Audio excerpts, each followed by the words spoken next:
नमस्कार दोस्तों, स्वागत है आपका हमारे YouTube चैनल स्टोरीस्केप में। चलिए आज एक नई कहानी शुरू करते हैं। एक गांव में एक सुस्त और कामचोर आदमी रहता था।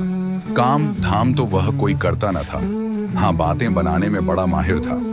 इसलिए लोग उसे शेख चिल्ली कहकर पुकारते थे। शेख चिल्ली के घर की हालत इतनी खराब थी कि महीने में 20 दिन चूल्हा नहीं जल पाता था। शेख चिल्ली की बेवकूफ़ी और सुस्ती की सजा उसकी बीवी को भी भुगतनी पड़ती और भूखे रहना पड़ता। एक दिन शेख चिल्ली की बीवी को बड़ा गुस्सा आया। वह बहुत बिगड़ी और कहा, अब मैं तुम्हारी कोई भी बात नहीं सुनना चाहती, चाहे जो कुछ करो, लेकिन मुझे तो पैसा चाहिए। जब तक तुम कोई कमाई करके नहीं लाओगे, मैं घर में नहीं घुसने दूंगी। यह कहकर बीवी ने शेख चिल्ली को नौकरी की खोज में जाने को मजबूर कर दिया। साथ में रास्ते के लिए 4 रूखी सूखी रोटियां भी बांध दी। साग सालन कोई था ही नहीं, देती कहां से? इस प्रकार शेख चिल्ली को न चाहते हुए भी नौकरी की खोज में निकलना पड़ा। शेख चिल्ली सबसे पहले अपने गांव के साहूकार के यहां गए। सोचा कि शायद साहूकार कोई छोटी मोटी नौकरी दे दे, लेकिन निराश होना पड़ा। साहूकार के कारिंदों ने ड्योढ़ी पर से ही डांट डपट कर भगा दिया। अब शेख चिल्ली के सामने कोई रास्ता नहीं था। फिर भी एक गांव से दूसरे गांव तक दिन भर भटकते रहे। घर लौट नहीं सकते थे, क्योंकि बीवी ने सख्त हिदायत दे रखी थी कि जब तक नौकरी न मिल जाए घर में पैर न रखना। दिन भर चलते चलते जब शेख चिल्ली थक कर चूर हो गए तो सोचा कि कुछ देर सुस्ता लिया जाए। भूख भी जोरों की लगी थी, इसलिए खाना खाने की बात भी उनके मन में थी। तभी कुछ दूर पर एक कुआं दिखाई दिया। शेख चिल्ली को हिम्मत बंधी और उसी की ओर बढ़ चले। कुएं के चबूतरे पर बैठकर शेख चिल्ली ने बीवी की दी हुई रोटियों की पोटली खोली। उसमें 4 रूखी सूखी रोटियां थीं। भूख तो इतनी जोर की लगी थी कि उन चारों से भी पूरी तरह न बुझ पाती। लेकिन समस्या यह भी थी कि अगर चारों रोटियों आज ही खा डाली तो कल, परसों या उससे अगले दिन क्या करूंगा, क्योंकि नौकरी खोजे बिना घर घुसना नामुमकिन था। इसी सोच विचार में शेख चिल्ली बार बार रोटियां गिनते और बार बार रख देते। समझ में नहीं आता कि क्या किया जाए।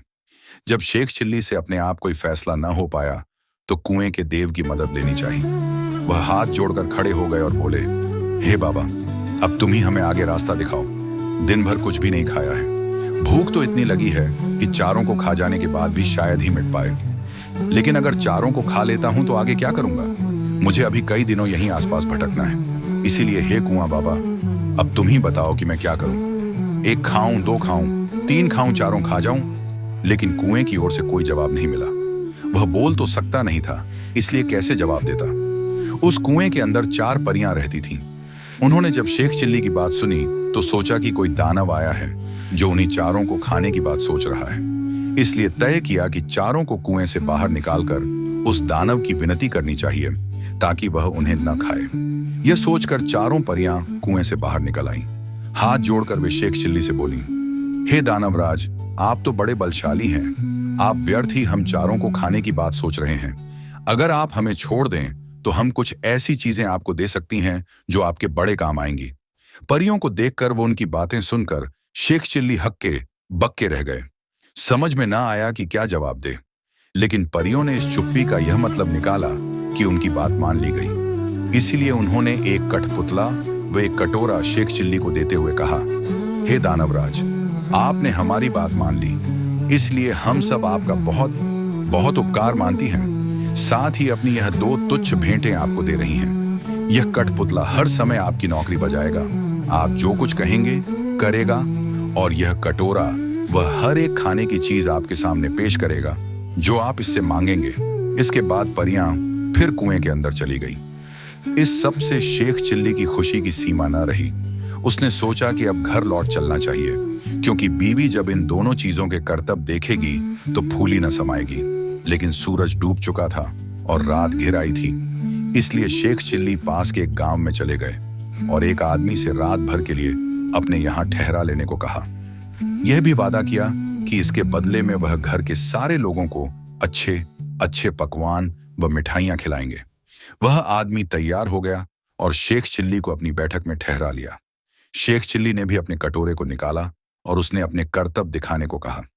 बात की बात में खाने की अच्छी अच्छी चीजों के ढेर लग गए। जब सारे लोग खा पी चुके तो उस आदमी की घरवाली झूठे बर्तनों को लेकर नाली की ओर चली। ये देखकर शेख चिल्ली ने उसे रोक दिया और कहा कि मेरा कठपुतला बर्तन साफ कर देगा। शेख चिल्ली के कहने भर की देर थी कि कठपुतले ने सारे के सारे बर्तन पल भर में निपटा डाले। शेख चिल्ली के कठपुतले और कटोरे के यह अजीबो गरीब करतब देखकर गांव के उस आदमी और उसकी बीवी के मन में लालच आ गया।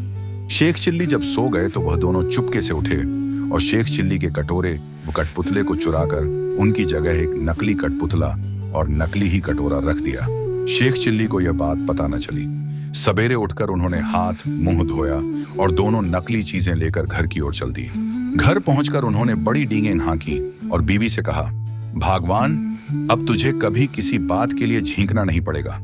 न घर में खाने को किसी चीज की कमी रहेगी और न ही कोई काम हमें तुम्हें करना पड़ेगा। तुम जो चीज खाना चाहोगी मेरा यह कटोरा तुम्हें खिलाएगा और जो काम करवाना चाहोगी मेरा यह कठपुतला कर डालेगा। लेकिन शेख चिल्ली की बीवी को इन बातों पर विश्वास न हुआ। उसने कहा, तुम तो ऐसी डींगे रोज ही मारा करते हो, कुछ करके दिखाओ तो जानूं।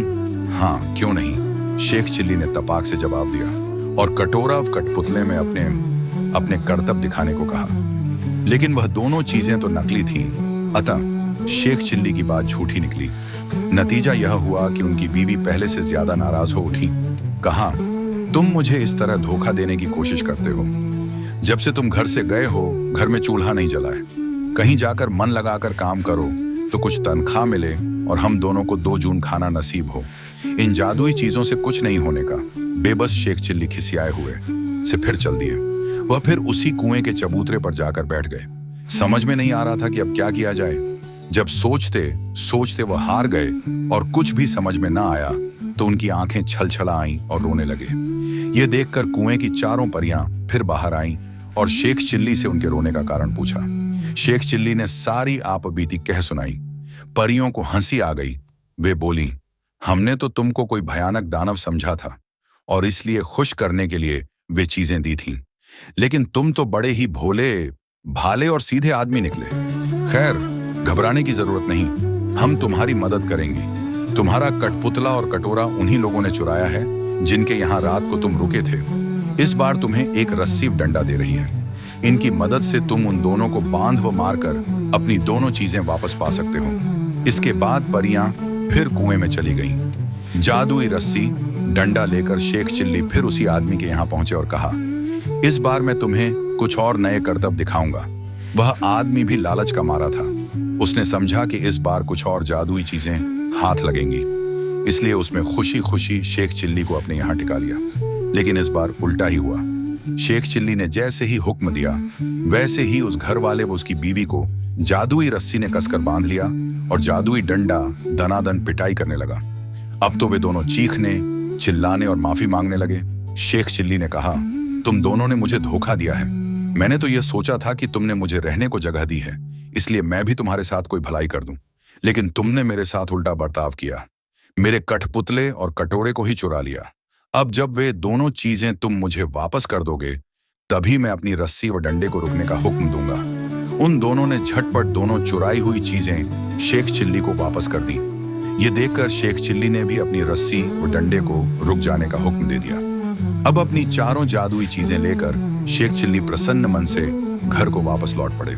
जब बीवी ने फिर देखा कि शेख चिल्ली वापस आ गए हैं तो उसे बड़ा गुस्सा आया। उसे तो कई दिनों से खाने को कुछ मिला नहीं था, इसलिए वह भी झुंझलाई हुई थी। दूर से ही देखकर वह चीखी, कामचोर, तुम फिर लौट आए। खबरदार, घर के अंदर पैर न रखना, वरना तुम्हारे लिए बेलन रखा है। ये सुनकर शेख चिल्ली दरवाजे पर ही रुक गए। मन ही मन उन्होंने रस्सी डंडे को हुक्म दिया कि वे उसे काबू में करें। रस्सी और डंडे ने अपना काम शुरू कर दिया। रस्सी ने कसकर बांध लिया और डंडे ने पिटाई शुरू कर दी। ये जादुई करतब देखकर बीवी ने भी अपने सारे हथियार डाल दिए और कभी वैसा बुरा बर्ताव न करने का वादा किया। तभी उसे भी रस्सी व डंडे से छुटकारा मिला। अब शेख चिल्ली ने अपने कठपुतले व कटोरे को हुक्म देना शुरू किया। बस फिर क्या था, कठपुतला बर्तन, भाड़े व जिन चीजों की कमी थी झटपट ले आया और कटोरे ने बात की बात में नाना प्रकार के व्यंजन तैयार कर दिए। अगर आपको कहानी पसंद आई हो तो स्टोरीस्केप को सब्सक्राइब करें और हमें सपोर्ट करें। अगली कहानी में फिर मिलेंगे। धन्यवाद।